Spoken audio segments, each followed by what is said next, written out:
partner up with a lunch, maybe a friend of mine who runs Costa Vida down here in Spring Hill.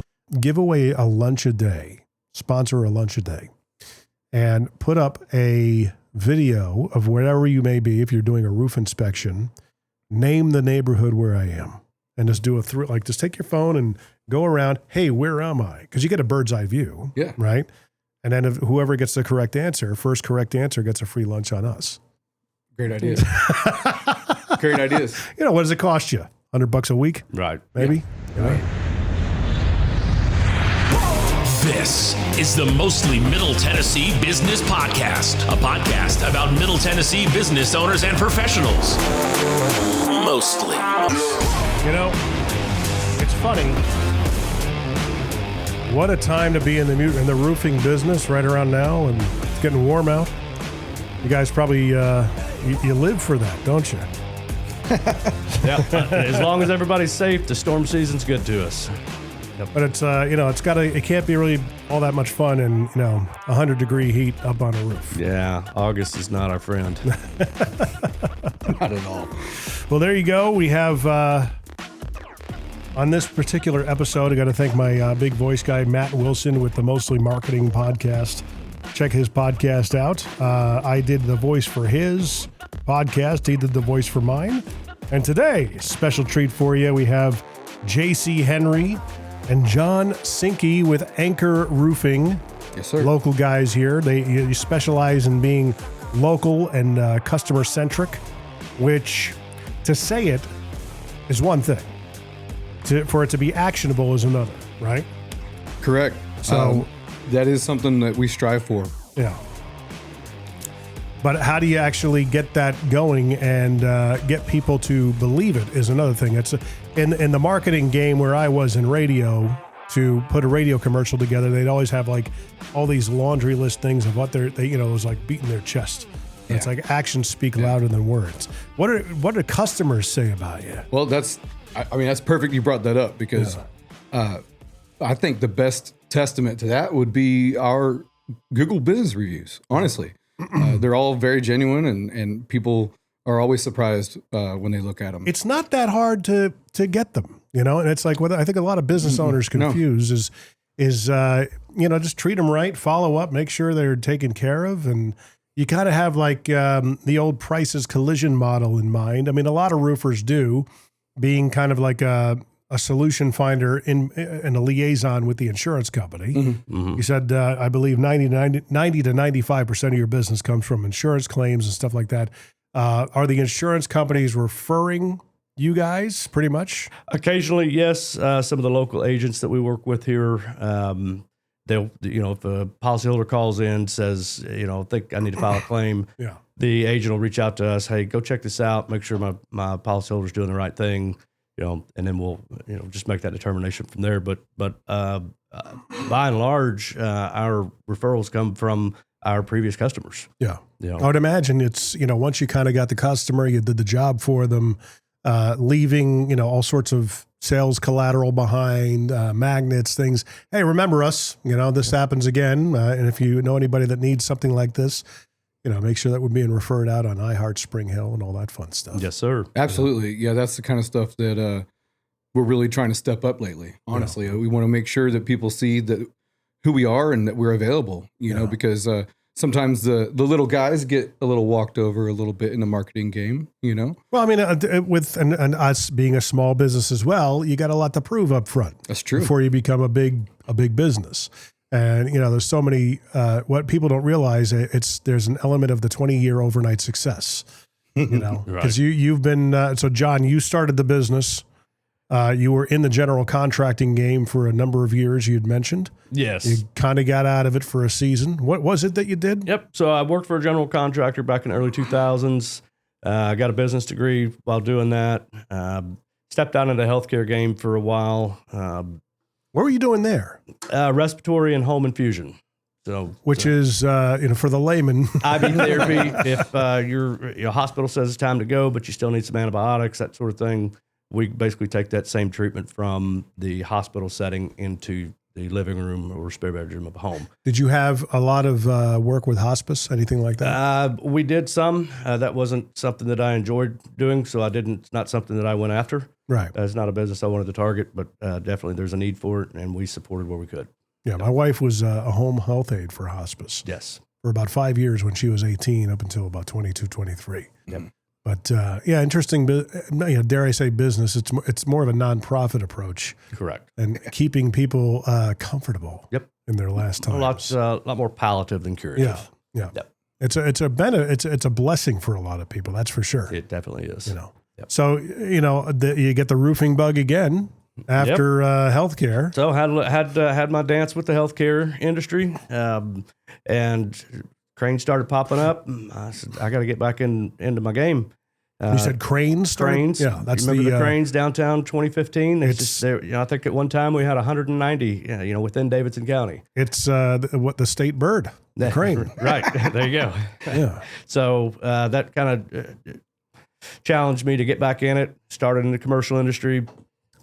Slowly worked my way back into residential. Saw some shortcomings there that, I felt like I could be of benefit to, and help people out in those areas. And here we are. And that was what, 2016? You said? 2015, 2016, somewhere in there. That's you started. I'm just going to do my own thing. Yep. So with the commercial business, 2015, did that for about 7 years, and then got strictly in residential. So I've been doing this since 2020, 2021. Why'd you get out of commercial? The cranes started coming down. Labor shortages at the same time because once the work starts slowing down, the traveling guys, they're on to the next town. They're going to Atlanta, they're going to Dallas. And that was commercial roofing. Commercial roofing, commercial electrical, did a lot of different aspects within the commercial industry. You really enjoy headaches. Because when you're juggling different trades like that, that's a lot. It's definitely has its challenges. Yeah. Yes. Did you have differing like groups and teams? One team handled roofing, or did they kind of commingle? Kind of commingled. Yeah. Obviously we had our separate trade, crew leads, things like that. Yeah. For different trades, but so is it an element of 2021, 22 comes along? I got to pivot.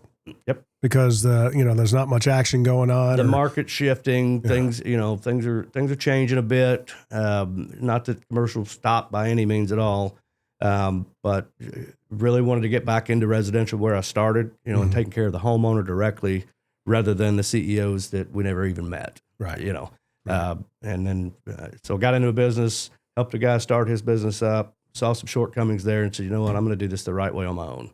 Mm-hmm. And about 6-8 months later, I filed with the state, got an LLC, and here we are, successful. Local guys just want to help our neighbors. Only roofing at this point? No, I would say anything exterior. Okay, roofing gutters, is definitely, siding, gutters, fascia, things like that. We've even done some covered porches and some concrete work as well. Oh, interesting. Yeah. Okay. But roofing's definitely where we want to focus. That's it seems to have the highest need. Yeah. It definitely has the highest workers' comp rating as well. So that may be why some of the shortcomings are there, and not everybody wants to get in it. Yeah, it's one of those things that you find out once you put your foot into the pond, so to speak. We did the same thing with garage doors here at J Squared. Because, things kind of tighten up and the economy contracted a little bit in the last couple of years. So a lot of our primary revenue streams shrunk a bit to the point where, okay, what else can we do? We saw an opportunity in the garage door space, and we had the teams that were mechanically apt enough to do them. And now we got a garage door company. Now, Yeah, very good. Feeds the beast a little bit, Yeah, we really try to stay focused, though. We don't want to get too broad and narrow. But we do want to be available and be able to help folks if of course. If we're already working on the roof and they want to cover their back porch and do something a little more than what they have. Definitely step. Well, essentially, you're putting a roof over a back porch. It makes sense. Exactly. It is somewhat congruent. Yep.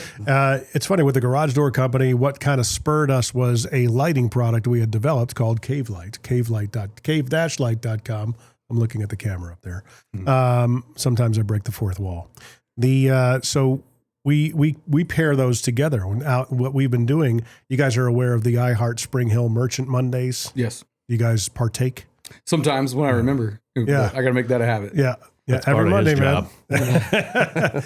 It takes 10 might take 5 minutes to come up with a post, but that's what ChatGPT is for. Exactly. I take the old posts that I did the week before and I tweak them a little bit. So we've got posts that go up for our garage door company and our lighting company, because we have a current special for $2.99. We can install these cave lights in garages and do a garage door maintenance at the same time. So that's cool. What are the cave lights? What exactly cave lights are a 6-foot tube that is magnetic, that can actually stick to the rails of a garage door. Oh. So, when the garage door is open, you come home at night, and of course, the only thing that isn't lit up because it's blocked by all the light is the garage door covering up all the light. Yeah. So this idea was to connect to the garage door opener via the little socket screw, the base, and it powers 2 LED-driven lights that put off, I want to say 7,000 lumens a piece, so it's bright. Wow. I mean, I got them in my garage at night. My garage is just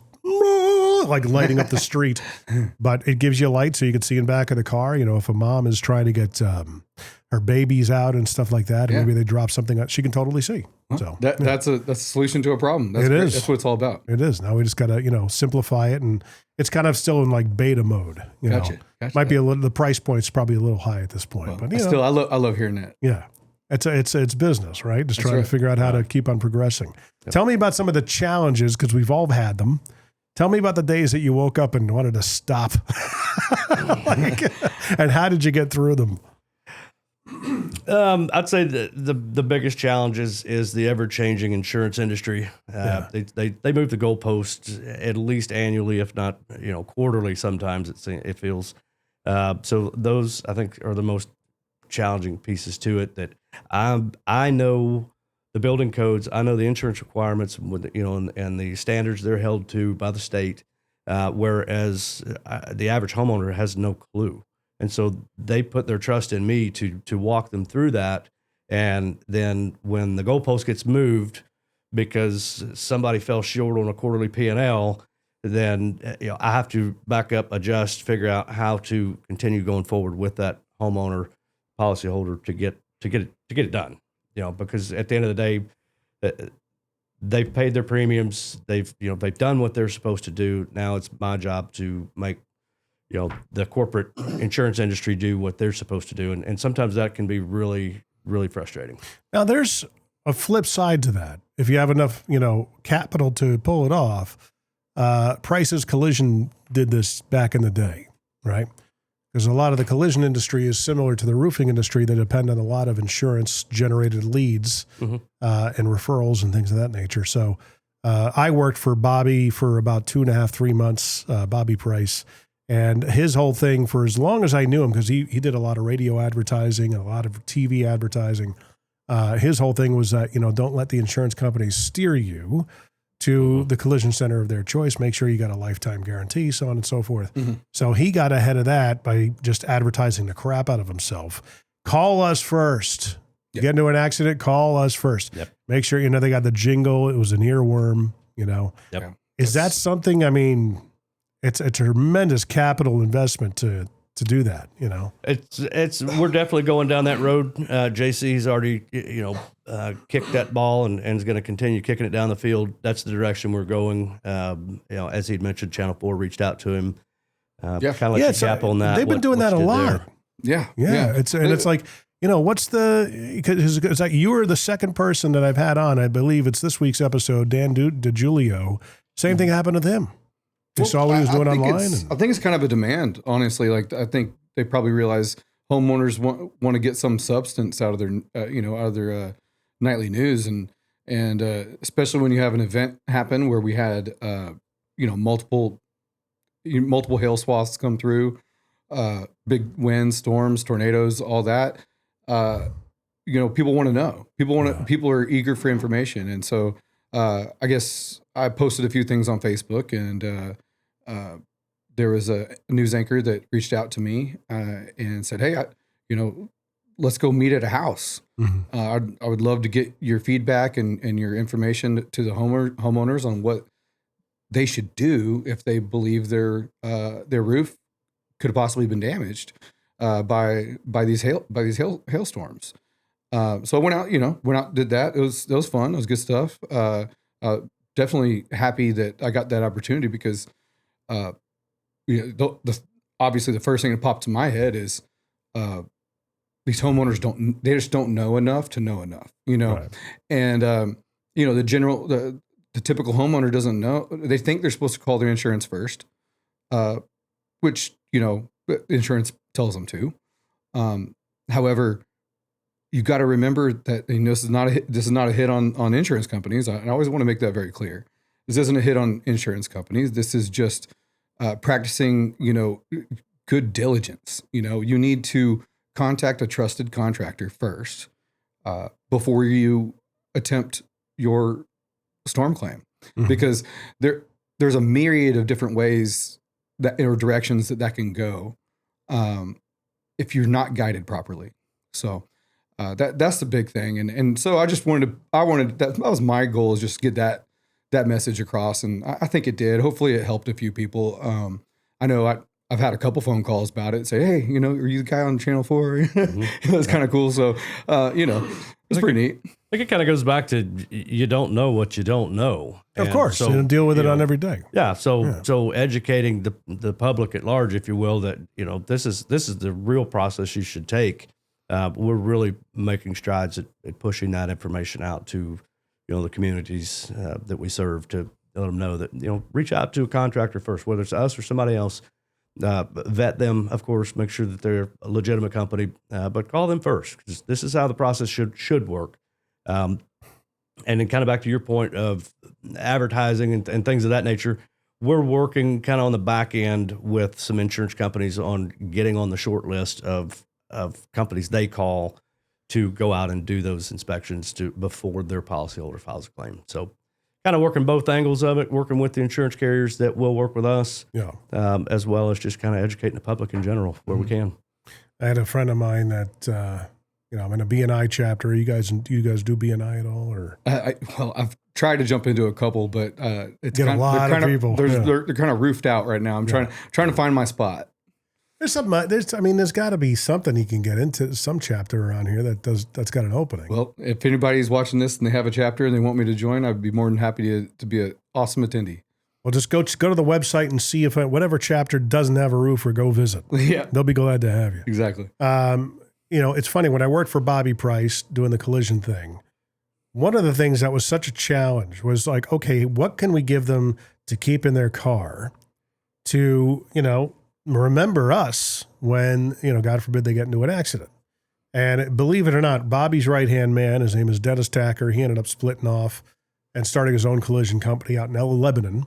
And from time to time, I'd help him out with his website, some printed collateral, photos, things of that nature. And he's like, hey, I need my brochure redone. And then it dawned on me. I'm like, oh, crap, you could keep a brochure in a glove box in a car. And I'm like, why not put, in an accident, here are the things you need to do. Yeah. A little list. Yep. You know what I mean? A little checklist. Just a guidance, piece of guidance. Yep. If you come out and you see your car, it looks like a golf ball after a storm. Yeah. Yep. Call us, because there's a likelihood your roof is the same way. Yes. Yeah. That's actually really smart. Yeah. But ways to remind people, I guess in this case, it would be like, even when we talked about in the garage door business, if you hear a loud bang, or if your garage door isn't really lifting up, maybe there's a checklist on the garage door itself that tells them, hey, look up, see if there's a broken spring. You guys are looking at each other knowingly. We already have a plan in the works. Yeah, we've got a plan in the works. I don't know if I want to share it with the world yet, but it's definitely a strategy that will reap benefits, and it has a little bit to do with the garage door. A little bit organic kind of thing?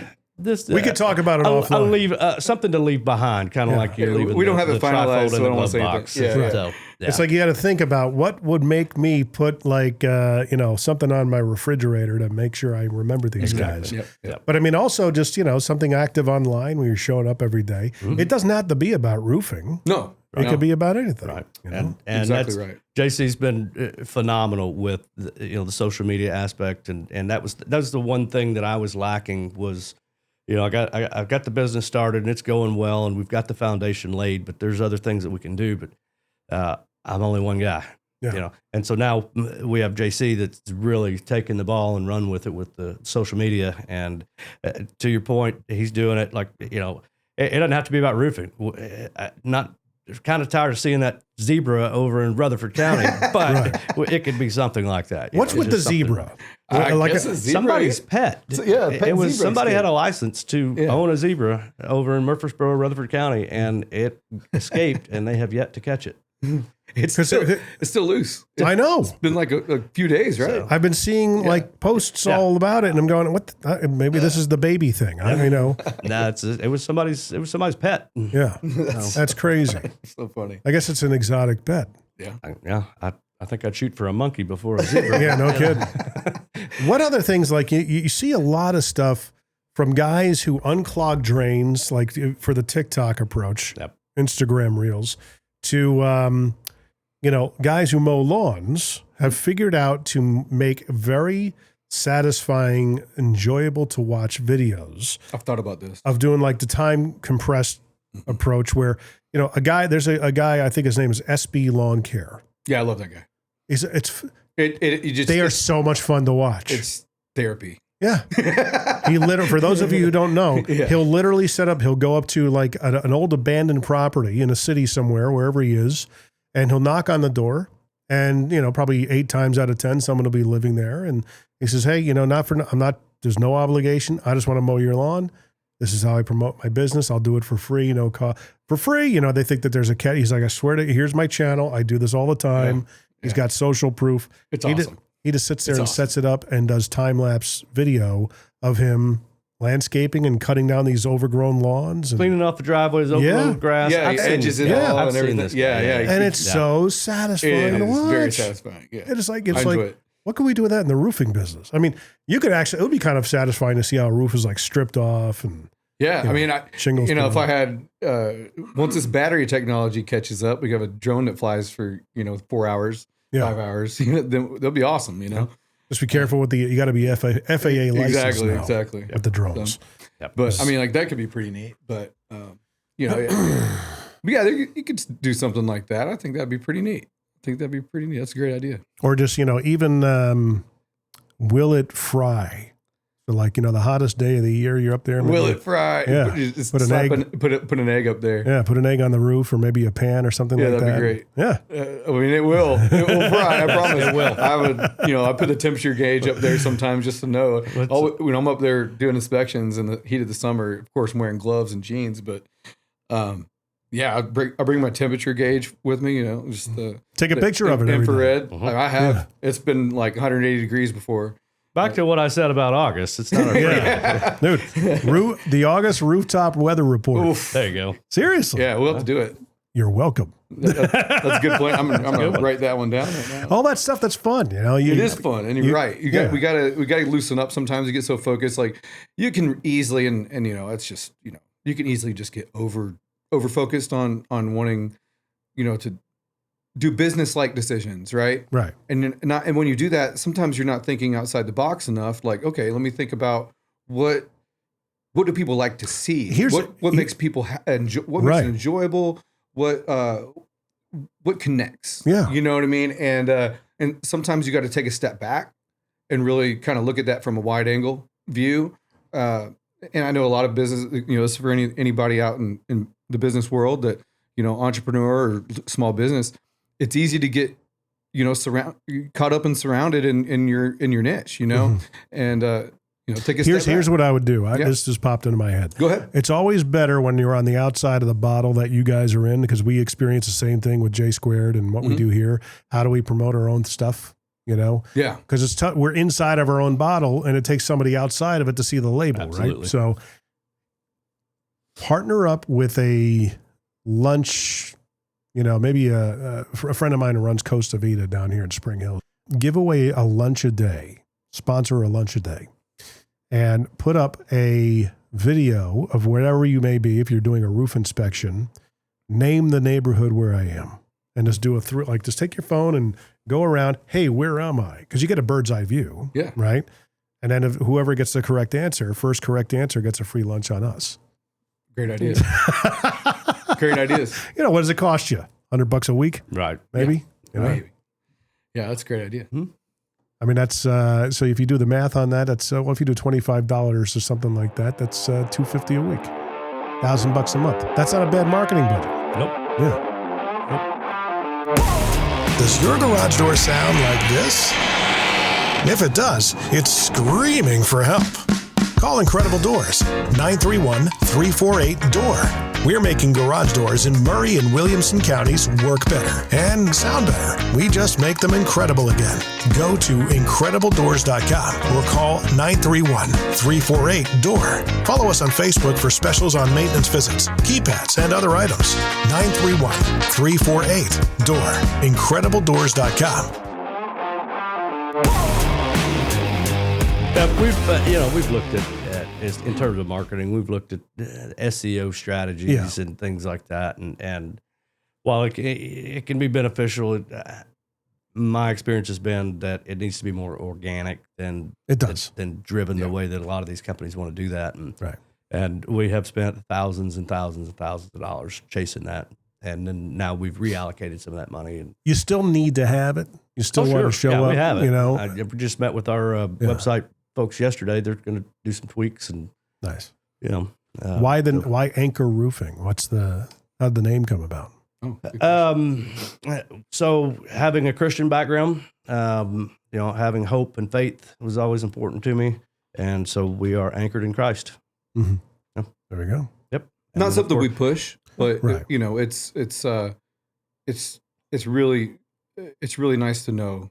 I thought maybe you were in the Navy or something. No, I like to fish a lot. Yeah, there you go. I am a water dog, but lake or ocean? I'm sorry? Lake or river or ocean? All three. Yeah. All three. Gunnersville, you want to call that a lake or river, whatever. Duck River, we got a duck boat we go down there in and fish.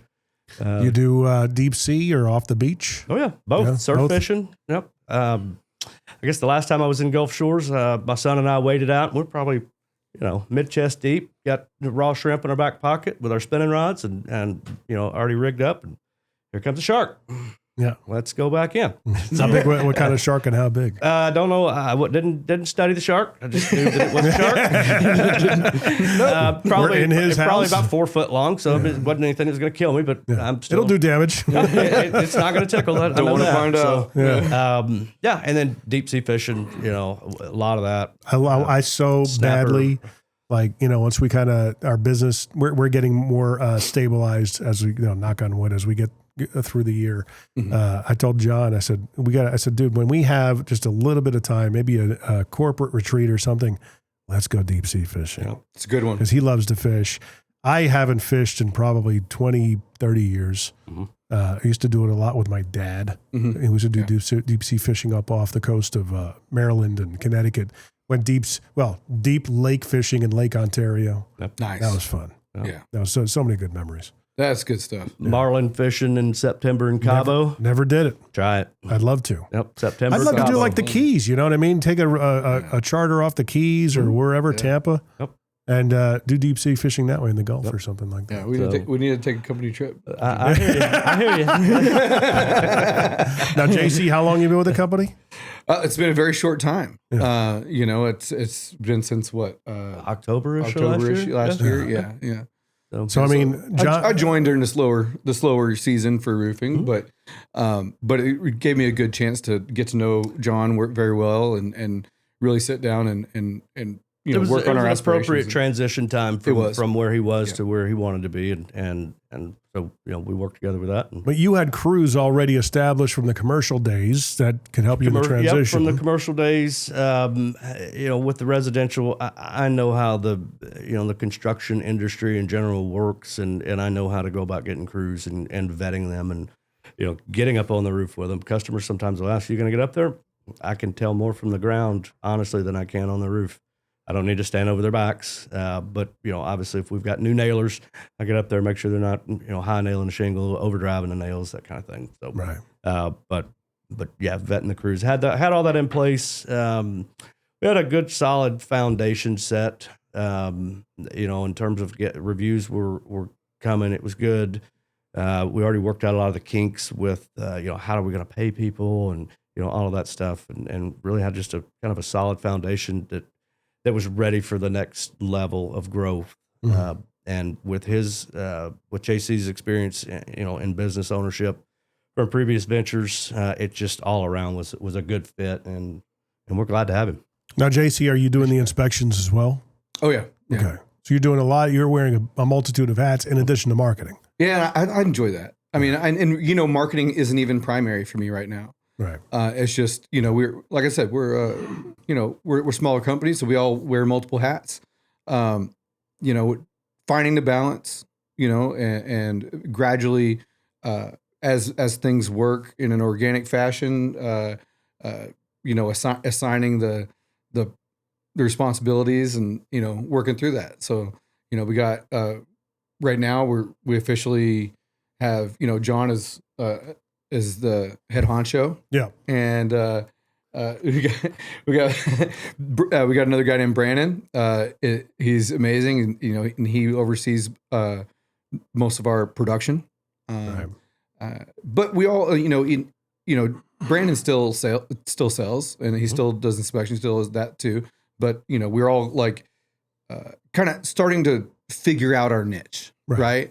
And where we're at, and I would not say I'm a marketing expert at all. It's just about effort right now. Like it's just about effort. It's just about putting it out there and just finding what works, what relates to the customer, and that's really what I'm concerned about the most.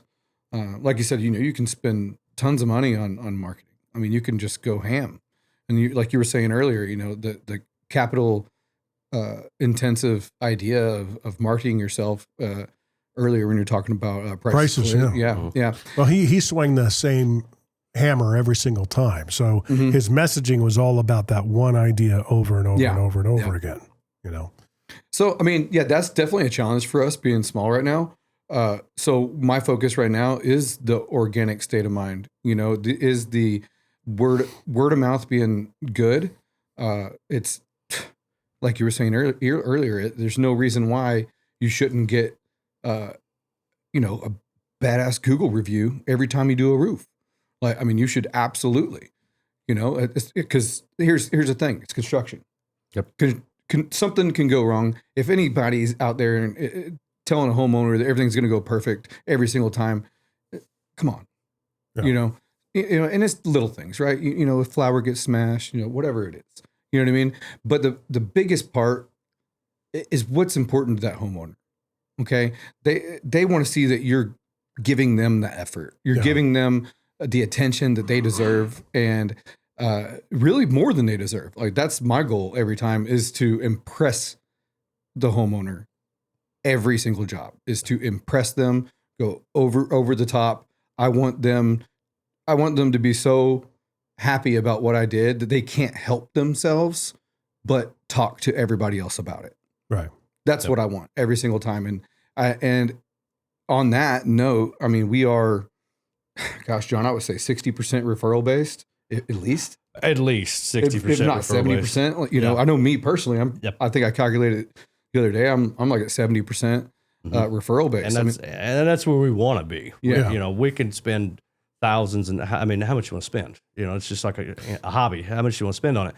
But at the end of the day, if we do what he's talking about and overshooting and going above and beyond what they expected, then that referral is going to come. And that didn't cost me a dime except to do the right thing. Yeah.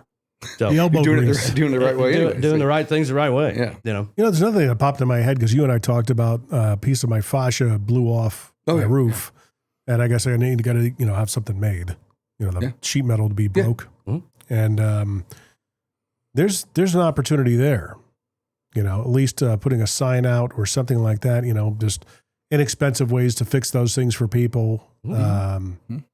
Just go out with a little bucket truck and just, So we have a company trailer that was rigged out with ladders and a brake, metal brake, the tool you're referring to, rolls of metal on the trailer.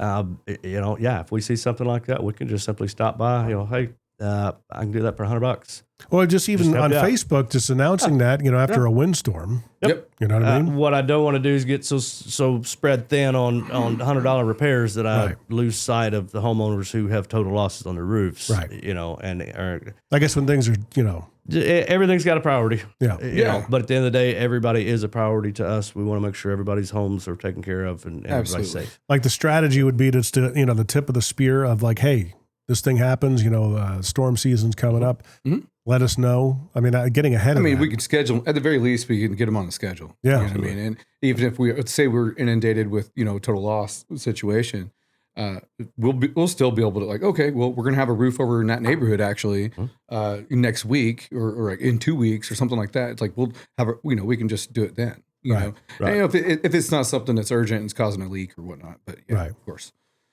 The one thing that came to mind was also when we got into the garage door business, we thought we were being like, wow, what a great business to get into. We've got a great consultant on hand who's been doing it for 50 years. He's well known in the community. And we get into it. And it's like when you're shopping for a new car, you kind of get, hooked on the car. And then you like the fact that it's red. And then every car you see is red. Yeah. All of a sudden, it's like, it's a curse. There were garage door companies everywhere. It's a curse, man. Did that say when you started the, you pivoted to residential roofing? Yep. Yeah. Did you see that too? Absolutely. Without a doubt. I never knew there were so many guys that call themselves roofers. Like call themselves. Yeah.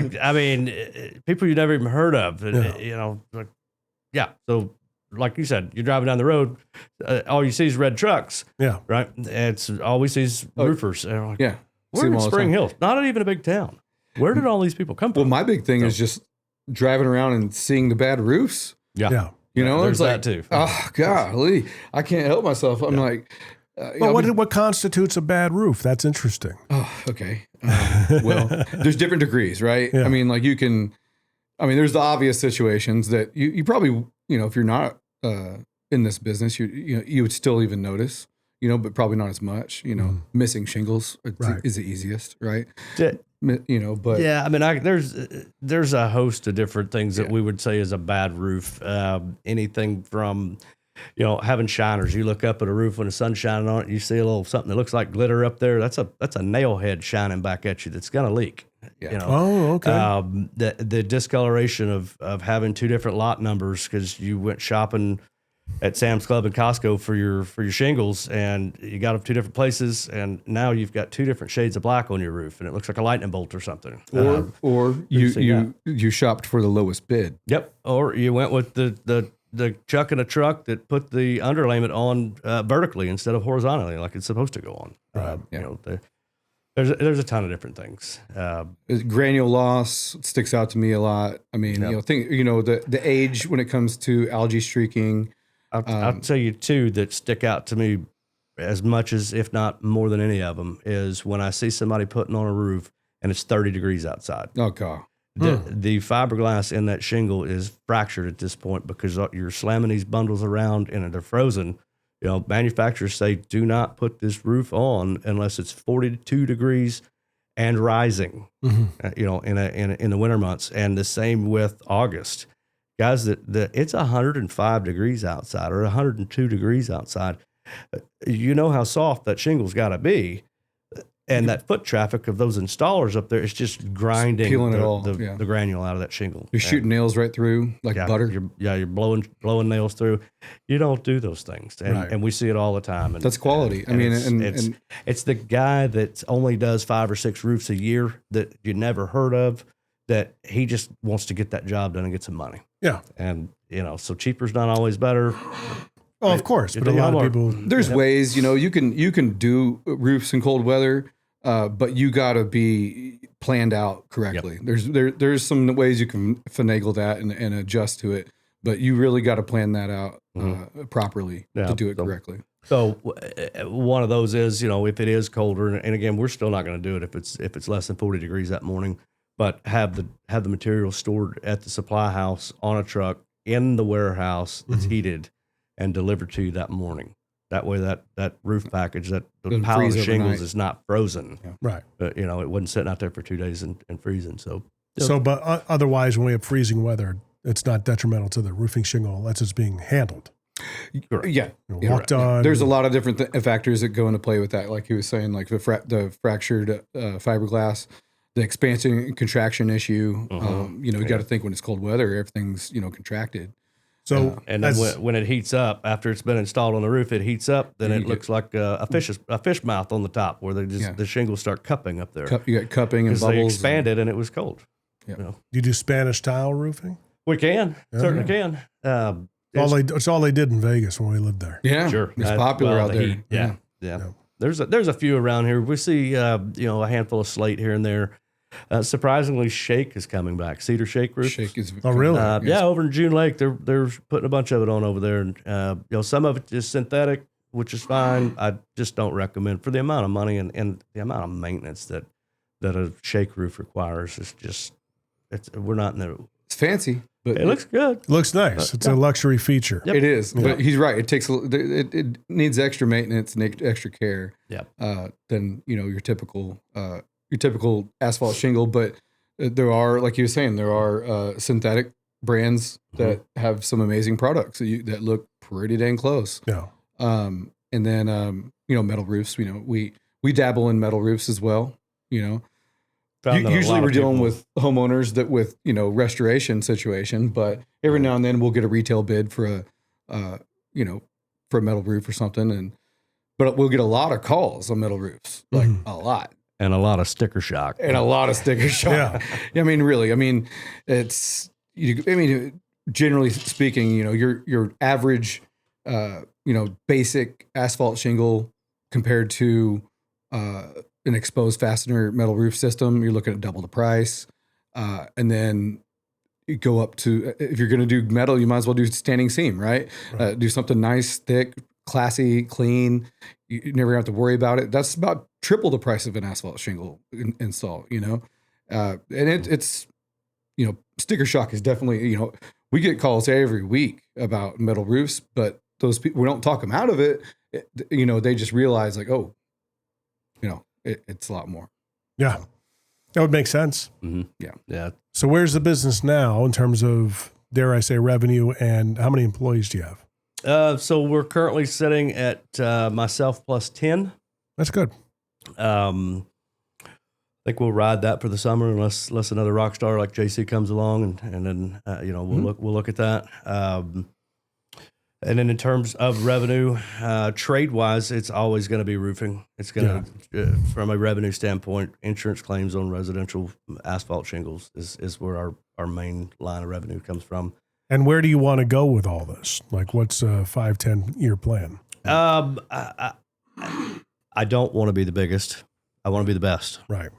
So, what that looks like in terms of dollar amounts, revenues, we haven't even really factored in that direction as to what that looks like. Best in terms of customer relationships, installation practices, employees, the whole gambit. We just want to be the best at it, the most transparent, and maintain our integrity along the way.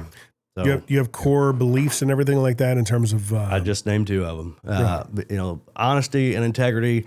Everybody says, "Oh, we're honest. We've got integrity," but then for us, it's the true transparency fact that. Whether it's your insurance claim and how did you get to that number that you're charging me for this roof? Well, right here. Yeah. Or how are you going to put this on? Well, let me show you. This just being open and honest with folks by being transparent with them and explaining the processes along the way, and then allowing them to fact check if they want to, and then come back and say, okay, I'm ready. Yeah. There's a whole notion of CEO that a lot of people know it as Chief Executive Officer.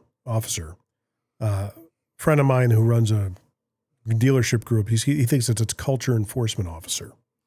He says the culture begins and ends with me, among other things. He said, but if I don't have a healthy culture, I'm fighting against myself. Right. So he believes so innately in culture creation and development and sustainability management, if you will, that it takes up a majority of his life in that business. especially in that business where you're dealing with, customers immediately think that you're trying to cheat them in the car business. And I found it very refreshing that, he has a very precise set of, he calls it the quiver of arrows. So the quiver is the whole thing that holds the air. All the arrows are and people wear them around their necks. And there's like 23 of them. Of course, some of them are have fun, smile, you're on stage.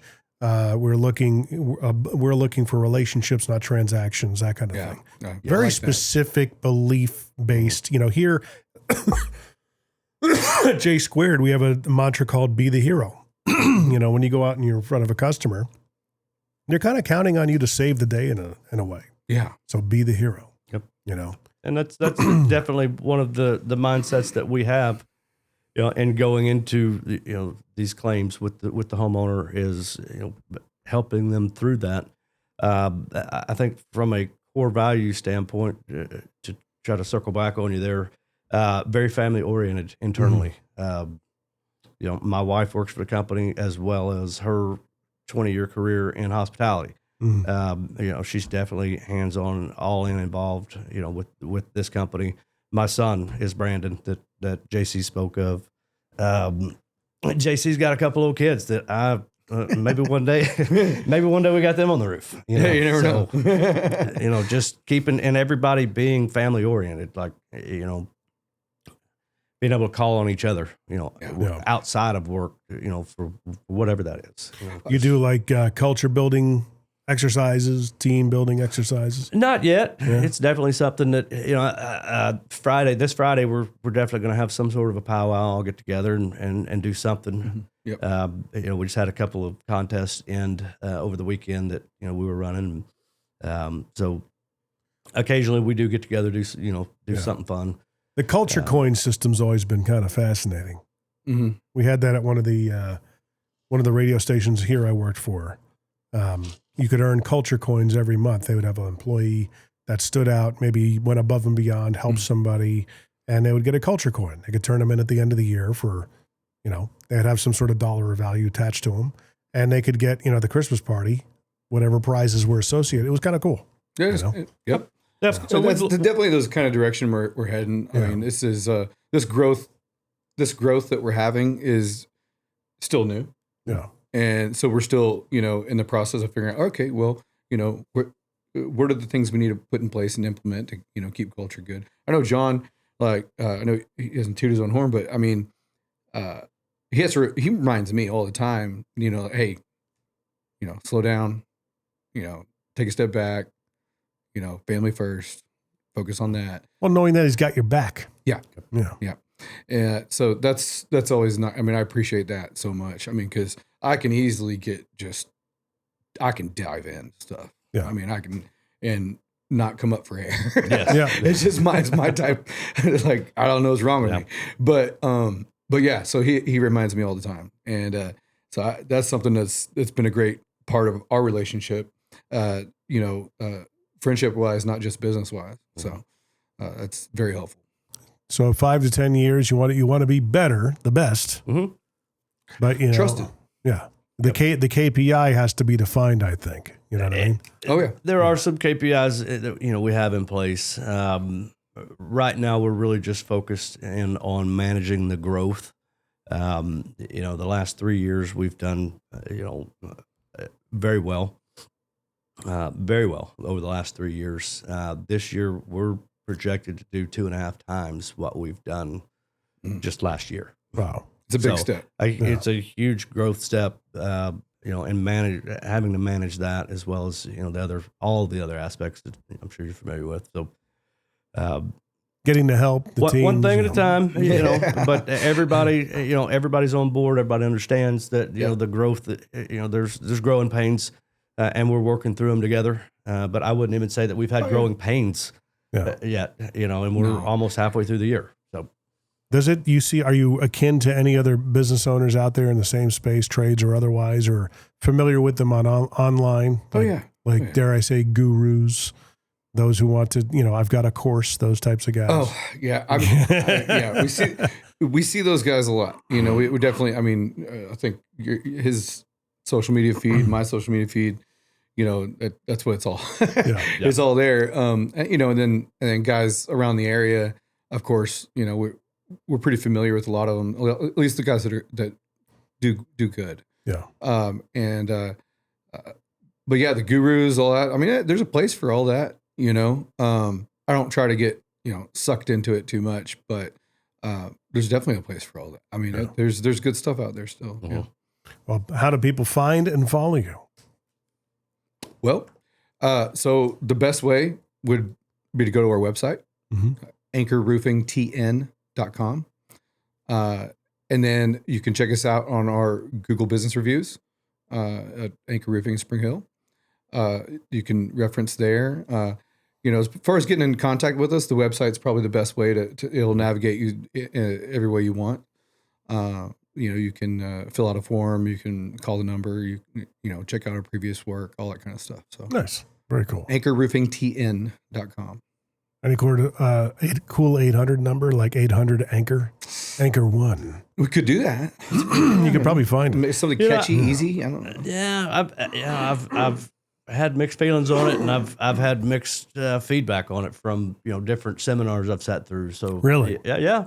It's surprisingly, the guy said, you don't have to have roof in your number. Right. For you do a good enough job for the customer, and the referrals will come, and they will find your number. Yeah, it's just a matter of offensive advertising. It's good to have the 1-800-mattress. Leave the last S off for savings. Very true. How can you not forget that? For crying out loud. You got a great point. But apparently they have a lot of phone up type business, the mattress places. Mm-hmm. So there you go, anchorroofingtn.com. Check those guys out, and it's been wonderful having you on. Hopefully you enjoyed it.